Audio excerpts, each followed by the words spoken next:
আসসালামু আলাইকুম রহমতুল্লাহি ওবরাকাতুহ।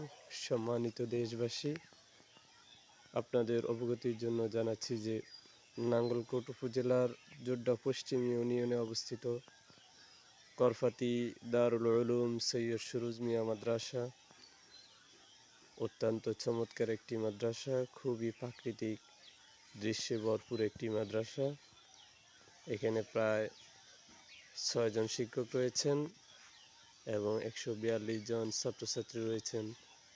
মাদ্রাসার প্রাকৃতিক দৃশ্য অত্যন্ত সুন্দর, মনোমুগ্ধকর পরিবেশ, লেখাপড়ার জন্য খুবই চমৎকার একটি প্রতিষ্ঠান দারুল উলুম সৈয়দ সুরুজ মিয়া মাদ্রাসা।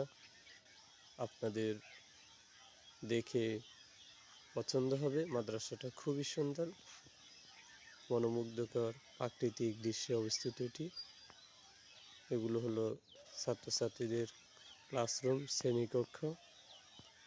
খুবই সুন্দর একটি মাদ্রাসা। এটা হলো মাদ্রাসা মাঠ, খেলাধুলা করার ব্যবস্থা রয়েছে ছাত্রছাত্রীদের জন্য। সময় হলে সবাই এসে দেখে যাবেন। খুবই সুন্দর একটি মাদ্রাসা, বিশাল এরিয়া, বিশাল একটি প্লেস।